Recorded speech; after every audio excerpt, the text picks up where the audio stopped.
ሰላም እንዴት አመሻችሁ? ውዴ ስለ አርሰናል ዩቲዩብ ቻናል አድማጭና ተመልካቾቻችን እንዴት ቆያችሁን? ጋብሪኤል ማርቲኔሊ ለጋላታሳራይ እሱን ለማስፈረም ለክለባችን የዝውውር ጥያቄ አቅርቧል። እንዲሁም ኤታን ዋኔሪንም ይፈልጋሉ። ስለ ሮሜሮ እና ስለ ኤዝሪ ኮንሳ የወጡ መረጃዎች አሉ። እነዚህም በሚከተለው የምናቀርብላችሁ ይሆናል። ላይክ እንዲሁም ሰብስክራይብ በማድረግ አብራችሁን ቆዩ። ክለባችን ዛሬ ምሽት 3 ተኩል ላይ የቅድመ የውድድር ዘመን ጨዋታውን የመጨረሻ ጨዋታውን ማለት ነው በኤምሬትስ ስታዲየም ከሴስ ፋብሪጋዙ ኮሞ የጣሊያኑ ክለብ ማለት ነው አምና እንዲሁም ባለፉት 2 ዓመታት ጥሩ እንቅስቃሴ በማሳየት ወደ አውሮፓ ቻምፒዮንስ ሊግ መመለስ የቻለው ኮሞን ይገጥማል ማለት ነው። ቡካዮ ሳካ እና ዴክላን ራይስ ወደ ሙሉ አቋማቸው ለመመለስ ልምምድ እየሰሩ በመሆናቸው ከነገው የኮሞ ጨዋታ ውጭ የሚሆኑ ይሆናል ሲል ትላንት ኢሳን ካህን ዘግቦ ነበር። በአንጻሩ ኤቤሬቺ ኤዜ ስብስብ ውስጥ እንደሚካተት ዘግቦ ነበር። እሱ እንዳለውም ኤዜ እና ሳካ ስብስብ ውስጥ አልተካተቱም። ይቅርታ፣ ዴክላን ራይስ እና ሳካ ስብስብ ውስጥ አልተካተቱም። በአንጻሩ ኤዜ ስብስብ ውስጥ ይገኛል። ኬፓ አሪዛባላጋ፣ ጁሊየን የተባለ የክለባችን ታዳጊ፣ ማርሊ ሳመን፣ ጋብሪኤል ማጋሌስ፣ ፔሮ ሂንካፔ፣ ሉዊስ ስኬሊ፣ ኤቤሬቺ ኤዜ እና ኤታን ዋኔሪ መሀል ሜዳ ላይ፣ አጥቂ ላይ ደግሞ ማክስ ዶማን፣ ጋብሪኤል ጄሱስ እንዲሁም ማርቲኔሊ ይገኙበታል። ዴቪድ ራያ፣ ኢላም ሜዝሌ፣ ቶም ሴትፎርድ፣ ክሪስቲያን ማስኩዌራ፣ ቤንጃሚን ዋይት፣ ሪካርዶ ካላፊዮሪ፣ ኦኔንካ፣ ሜሬኖ፣ ጉማሬሽ፣ ኦዲጋርድ፣ ዞሊስ፣ ማዱዌኬ፣ ቬራ፣ ጎክሬሽ ኤንድ ካይ ሃቨርትስ እዚህ ቡድን ውስጥ ተካተዋል ማለት ነው። ኮሞን በሚገጥመው ምሽት 3 ሰዓት ላይ ተኩል ላይ የሚጫወቱ ይሆናል። ክለባችን በዩቲዩብ ገጹ የሚያስተላልፍ ይሆናል። ጨዋታውን መመልከት ትችላላችሁ። አርሰናልና ሲቲ እሁድ በኮሚኒቲ ሺልድ ጨዋታ የዋንጫ ጨዋታ የሚጫወቱ ይሆናል እና ማንቸስተር ሲቲ መሸጥ ያልቻላቸውን ተጨማሪ ትኬቶች ተቀብሎ እየሸጠን ነው ሲል ጄምስ ዊልሰን ዘግበዋል እና በእሁዱ የኮሚኒቲ ሺልድ ጨዋታ በሁለቱ ክለቦች ደጋፊዎች የያዙትን መቀመጫ ማንቸስተር ሲቲ ሙሉ በሙሉ ሽጦ መጨረስ ስላልቻለ ለአርሰናል ተሰጥቶት ተጨማሪ ደጋፊዎችን እንዲያስገባ ትኬት ተሰጥቶት እየሸጠ እንደሚገኝ ነው የተዘገበው።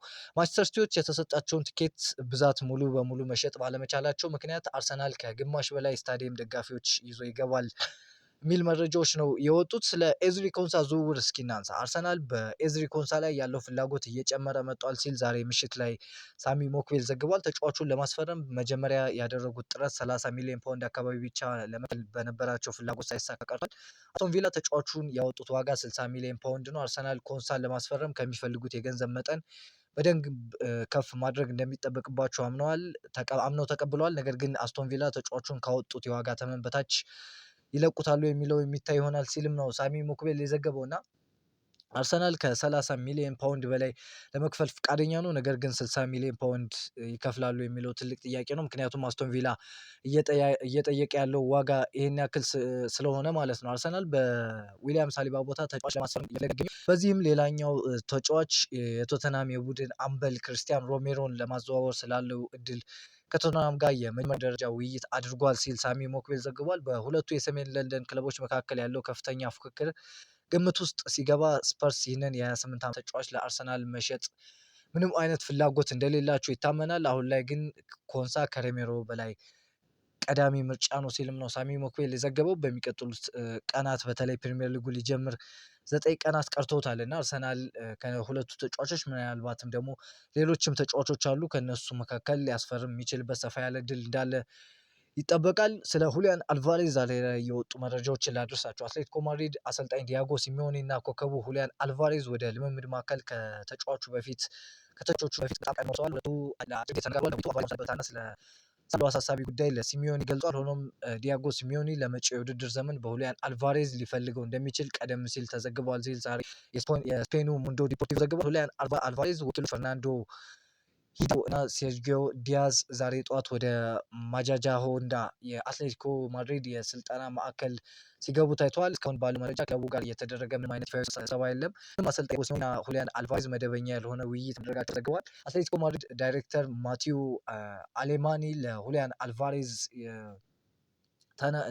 ነግረውታል ብሎ ያወጣው ካዴና ሲር የተሰኘው የስፔን ጋዜጣ ወደ ባርሴሎና መውጫው በር ተዘግቷል ወይም ወደ ባርሴሎና መሄድ እንደማይችል ነው የተገለጸለት እየተባለ ነው የሚገኘው። የሁሊያን አልቫሬስ ሁኔታ ግልጽ ነው። ይቅርታ ጠይቆ አትሌቲኮ ማድሪድ ጋር ይቀጥላል ወይም ደግሞ የአርሰናልን ጥያቄ ተቀብሎ አትሌቲኮን ለመሸጥ ይስማማል ሲልም ነው ኢስቴቦን ኢዶል የተሰኘ ዘጋቢ የዘገበው ወደ ባርሴሎና ወይም ወደ ሌላ ማንኛውም የስፔን ክለብ የሚያደርገው ዝውውር በፍጹም የማይታሰብ ነውም ሲል ነው የገለጸው። እና በተለይ ከስፔን ውስጥ የማይፈርም ከሆነ ወይም ለባርሴሎና የማይፈርም ከሆነ እና ከአትሌቲኮ ማድሪድ የሚወጣ ከሆነ አርሰናል እና ፒኤስጂ ዋነኞቹ መዳረሻ ይሆናሉ ተብሎ ነበር የተጠበቀው። ነገር ግን አሁን ላይ ከባርሴሎና ፌራን ቶሬስን ሊያስፈርም ከጫፍ ደርሷል። ምናልባት አስፈርሞትም ሊሆን ይችላል አላውቅም፣ ግን ብቻ ተጫዋቹን ሊያስፈርም እየሰራ ነበር የሚገኘው ፒኤስጂ።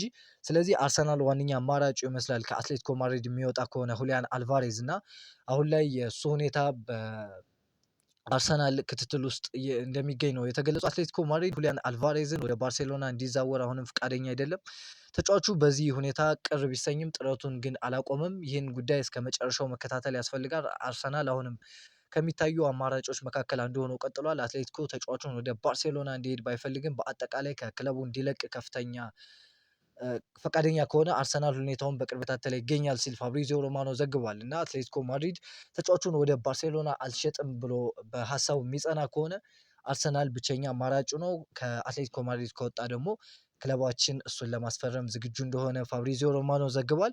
አርሰናል ተከላካይ ለማስፈረም ከበስተጀርባ እየሰራ ነው። በአሁኑ ጊዜ በአርሰናል እና በጁሊየስ ኮንዴ መካከል የሚደረጉ ድርድሮች ላይ ምንም አይነት የተሻሻለ ደረጃ የለውም። ነገር ግን ይህ ሁኔታ ከተለወጠ አሳውቃቸዋለሁ። ጁሊየስ ኮንዴ ለአርሰናል ጥሩ መፍትሄ ይሆናል። እንደ መሀል ተከላካይ እንዲሁም እንደ ቀይ መስመር ተከላካይ መጫወት ይችላል። ትናንት እንደገለጽኩላችሁ በሁለት ቦታ መጫወት የሚችል ተጫዋች ክለባችን እየፈለገ ነው። በማከላከል ቦታ እንዲሁም ደግሞ በቀይ መስመር ተመላላሽ ቦታ ላይ በሳምንታት እንደማይመለስ ይታወቃል። ጁሪያን በጉዳት ቤን ዋይት ጋር አለመተማመን ተከትሎ እሱም በዚህ በአቋምም አንጻር እንዲሁም ደግሞ ባለበት የጉዳት ችግር አንጻር አርሰናል ያን ቦታ ላይ ሰስቴን ማድረግ የሚችል ቦታ ዊሊያም ሳሊባ እስከሚመለስ ጁሪያን ቲምበር እስከሚመለስ ያን ቦታ ሰስቴን አድርጎ አስጠብቆ መቆየት የሚችል ተጫዋች እየፈለገ ነው የሚገኘው። ቅድም እንደገለጽኩላችሁ ኤዝሪ ኮንሳ እንዲሁም ኩቲ ሮሜሮን እየፈለገ ይገኛል። የባርሴሎናውን ኩንዴ እያየ ነው የተዘገበው። ጁለስ ኩንዴ በአርሰናል ዝርዝር ውስጥ መካተቱ ተዘግቧል። ባርሴሎና ለፈረንሳዩ ተከላካይ በ65 ሚሊዮን ዩሮ ወይም 55 ሚሊዮን ፓውንድ አካባቢ የሚቀርቡ ጥያቄዎችን ለማዳመጥ ፈቃደኛ ነው። ነገር ግን አርሰናል ተጫዋቹን ቢፈልገውም እስካሁን ምንም አይነት ይፋዊ ጥያቄ አላቀረበም የሚል መረጃ ነው እስካሁን የወጣው። ስለ ጋብሪኤል ማርቲኔሊ ዝውውር እስኪ እንንገራችሁ ዛሬ ላይ ስለወጣው እና ጋላታሳራይ ለጋብሪኤል ማርቲኔሊ ዝውውር ይፋዊ የ45 ሚሊዮን ዩሮ ጥያቄ አቅርቧል የሚል መረጃ ፍሎሪያን ፕላተንበርግ ዘግቧል። ማርቲኔሊ አሁን የጋላታሳራይ ዋነኛ ኢላማቸው የሚል መረጃ ነው ይዞት የወጣ። ሊያንድሮ ትሮሳርድን ዝውውር ከመጀመሪያ ጀምሮ ሲዘግብ የነበረው የቱርኩ ታማኝ ዘጋቢ ያጊን ሳቡንኮግሉ እንደዘገበው ከሆነ ደግሞ አርሰናል የጋላታሳራይን የ40 ሚሊዮን ዩሮ ጥያቄ ውድቅ አድርጓል። 60 ሚሊዮን ዩሮ ይፈልጋል። ጋላታሳራይ ኢታን ዋኔሪ ላይም ጠንካራ ፍላጎት አለው። ጋላታሳራይ ዋኔሪን በ40 ሚሊዮን ዩሮ እንዲገዛ ከአርሰናል ጥያቄ ቀርቦለታል የሚል መረጃ ነው የተዘገበው። ከማርቲኔሊ ዝውውር ይልቅ የዋኔሪ ዝውውር ጋላታሳራዮች እንደሚፈልጉት እየሄደላቸው ነው ሲልም ነው የዘገበው። እና አሁን ላይ እየወጡ እንዳሉ መረጃዎች እንደ ክሪስ ዊትሊ ሌሎችም ዘጋቢዎች እየዘገቡት እንዳለው ለማርቲኔሊ የተሻሻለ የዝውውር ጥያቄ ይዞ እንደመጣ ነው። የባለፈው የዝውውር ጥያቄ ውድቅ እንደተደረገበት ነው። አሁንም ድጋሚ ሌላ ከ40 እስከ 45 ሚሊዮን ዩሮ የዝውውር ሂሳብ የሚያወጣ ዋጋ ጋብሪኤል ማርቲኔሊ ለማስፈረም ጋላታሳራይ ለአርሰናል ጥያቄ ያቀርቧል። አሁንም አርሰናል ወደ 60 ሚሊዮን ዩሮ ይፈልጋል እና 60 ሚሊዮን ዩሮ ማለት ወደ 50 ሚሊዮን ፓውንድ አካባቢ ይመስለኛል። እና በእርግጠኝነት እንደኔ ሀሳብ አርሰናል ጋብሪኤል ማርቲኔሊ የሚሸጥ ከሆነ ወደ ቢያንስ በትንሹ ከ70 ሚሊዮን ፓውንድ በታች መሸጥ አለበት ብዬ አላስብም። ያም ማለት ደግሞ ወደ 80 ሚሊዮን ዩሮ አካባቢ እና ጋላታሳራይ ደግሞ ይሄን የዝውውር ሂሳብ ይከፍላል ተብሎ አይጠበቅም እና አርሰናል ዋጋውን ዝቅ አድርጎ ለመሸጥ እያሰበ ነው የሚገኘው። እና ክለባችን በሽያጭ በተለይ ጥሩ እንቅስቃሴ እያደረገ አይገኝም። ባለፉት ዓመታትም ተጫዋቾቹን ሲሸጥ በትልቅ ዋጋ ይገዛና በትንሽ ሂሳብ እየሸጠ እየከሰረ ነው የሚገኘው በሽያጭ። እስካሁን ኦክስሌድ ቻምበርሊን ይመስለኛል አንደኛ በዝውውር ሽያጭ ወደ 35 ሚሊዮን ፓውንድ አካባቢ ነው። እና አሁንም ጋብሪኤል ማርቲኔሊን ከዛ ባልተለየ የዝውውር ሂሳብ ነው ለመሸጥ እየተነገረ የሚገኘው። እና በእርግጥ ወደ 60 ሚሊዮን ዩሮ አካባቢ ይፈልጋል ነው የሚባለው። ነገር ግን ጋላታሳራይ ያን ያክል ገንዘብ የማያቀርብ ከሆነ ምናልባት ዝቅ ብሎ መሸጥ ይኖርበታል። ከዚህ በተቃራኒ ደግሞ አርሰናል ጋብሪኤል ማርቲኔሊ ከሆነ በእርግጠኝነት ሌላ ተጫዋች እንደሚያስፈርም እርግጠኛ ሆኗል ማለት ነው። ይህም ሊያንድሮ ትሮሳርድን ከሸጠው ጋር ተመሳሳይ ነው። ትሮሳርድን ሸጠና ክሪስቶስ ዞሊስን አመጣና ጋብሪኤል ማርቲኔሊ የሚሸጥ ከሆነ ማንን ያመጣል የሚለው ይጠበቃል።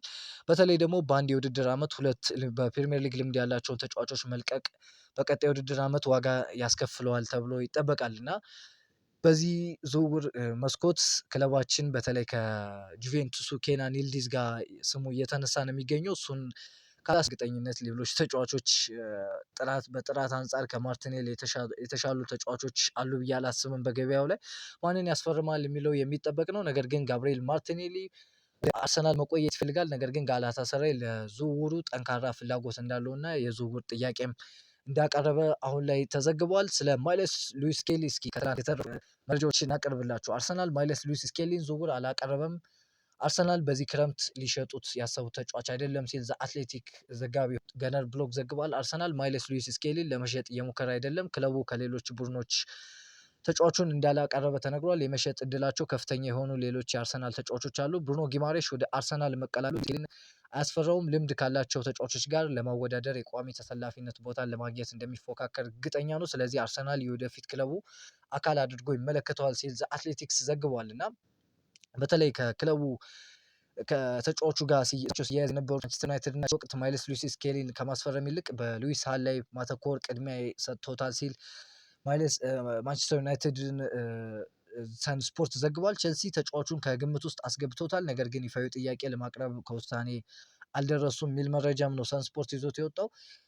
ተጫዋቹ የሚለቅ ከሆነ አርሰናል በወቅታዊ ዝውውር ገበያ ያማከለ ትልቅ ገንዘብ ይጠይቃሉ ሲልም ነው የገለጸው። ነገር ግን ሳይሞን ፊሊፕስ ለቼልሲ ቅርብ የሆነው ዘጋቢ ደግሞ ሉዊስ ወደ ቼልሲ አይሄድም ሲል ዝውውሩን አረጋግጧል ማለት ነው እና አርሰናል ይህን ተጫዋች መሸጥ እንደማይፈልግ ነው እየተገለጸ የሚገኘው። በተለይ ደግሞ ብሩኖ ጊማሬሽ 29 ዓመት በቅርቡ ይሞላዋል። ዴክላን ራይስ ደግሞ ወደ 28ኛ ዓመቱ እየተጠጋ ነው የሚገኘው እና እድሜያቸው እየሄደ ነው የሚገኘው። ማይልስ ሉዊስ ስኬሊ ለምን ይሸጠዋል እንደተባለ ራሱ ግራ ነው የሚገባኝ። ምክንያቱም አሁን 19 ዓመቱ ነው። እነሱ እድሜያቸው እየሄደ ቁጥር ያን ቦታ ሊተካ የሚችል ጥራት ያለው ተጫዋች ስለሆነ አርሰናል ይሸጠዋል ተብሎ አይጠበቅም። ማይልስ ሉዊስ ስኬሊም ትላንት በሃንድ ኦፍ አርሰናል እንደተዘገበው በአርሰናል ይቆያል። ተጫዋቹም ከየት እንደመጣ ይሄ ራሱ ቤተሰቦቹ ጭራሽ ራሱ ግራ እንደተጋቡ ነው ትላንት የገለጸው እና ማይልስ ሉዊስ ስኬሊ በክለባችን ይቆያል እና አሌክስ ሀውል የቢቢሲ ስፖርት ዘጋቢው ዛሬ ላይ እንደዘገበው ከሆነ አርሰናል በዚህ የዝውውር መስኮት ቢያንስ 3 አዳዲስ ተጫዋቾችን እየሰራ ይገኛል። 1 ወይም 2 አጥቂዎችን የግራ መስመር አጥቂ እና የመሃል አጥቂ ለማስፈረም ይፈልጋሉ። ዊሊያም ሳሊባ እና ዩሬን ቲምበር በጉዳት ምክንያት የውድድር ዘመኑ መጀመሪያ ላይ ስለሚያመልጣቸው በቀጥታ አሰላለፍ ውስጥ የሚገባ ተከላካይ ለማምጣት አቅደዋል ሲልም ነው የዘገበው እና ቅድም እንዳልኳችሁ ነው አርሰናል በአጥቂ ቦታ ላይ ሁሊያን አልቫሬዝ ለማስፈረም ይፈልጋል። ነገር ግን የእሱ ዝውውር የሚሳካ ከሆነ ተጫዋች በመሀል አጥቂ ቦታ ላይ ያመጣል ብዬ አላስብም። ምክንያቱም በዛ ቦታ ላይ ስማቸው እየተነሱ የሚገኙ ተጫዋቾች የሉም። ሁሊያን አልቫሬዝም በግል አርቴታ ስለሚያደንቀው ብቻ ነው ተጫዋቹን ማምጣት የሚፈልገው። በግራ ክንፍ አጥቂ ቦታ ጋር ግን በተለይ አሁን ጋብሪኤል ማርቲኔሊ ለመሸጥ እየተነጋገረ ስለሚገኝ በዛ ቦታ ጋር ግዴታ ተጫዋች እንደሚያመጣ ይጠበቃል። አርሰናል የጁቬንቱስን ወጣት ኮከብ ኬናን ይልዲዝ በከፍተኛ ደረጃ ድንቀው ተገልጿል። ነገር ግን ቱርካዊ ኮከብ ከጁቬንቱስ ለማስፈረም አርሰናል በጣም ትልቅ የገንዘብ ጥያቄ ማቅረብ ሊኖርበት ይችላል ሲል ቤን ጄኮብስ ዘግቧል እና በተለይ ጋብሪኤል ማርቲኔሊ የሚወጣ ከሆነ ኬናን ይልዲዝ ዋነኛው ኢላማ እንደሚሆን ይጠበቃል። ነገር ግን ጁቬንቱስ ተጫዋቹን በቀላሉ ይለቀዋል ተብሎ አይጠበቅም። ከኢታን ዋኔሪ ማለት ነው። የዙ ዘ ታይምስ ያወጣው መረጃ አርሰናል የኢታን ዋኔሪ ወደፊት ዕጣ ፈንታ ተመለከተ ነው። አርሰናል ተጫዋቹን በውሰት ስለመላክ አማራጮችን እየተመለከተ ነው። ተጫዋቹን የመሸጥ እቅድ ግን የላቸውም ሲል ዘ ታይምስ ዘግቧል። ነገር ግን ቅድም እንደወጣው የቱርኩ ታማኝ ዘጋቢ ያጊን ሶቦንኮግሉ እንደዘገበው ለጋላታሳራይ ተጫዋቹን በ40 ሚሊዮን ዩሮ አካባቢ እንዳቀረቡላቸው ገልጿል እና ለዛሬ የነበሩ መረጃዎች እነዚህን ይመስላሉ። እስኪ ስለ ጋብሪኤል ማርቲኔሊ ዝውውር ሀሳባችሁን ስጡበት። በቀጣይ ቪዲዮዎች እንመጣለን። አዳዲስ ዝውውሮች ሲኖሩ ወዲያውኑ ለማድረስ እንሞክራለን። እናንተም ላይክ እንዲሁም ሰብስክራይብ ያላችሁን ሀሳብ አስተያየት ደግሞ ኮሜንት ጋር በማስቀመጥ አግዙን። ቻው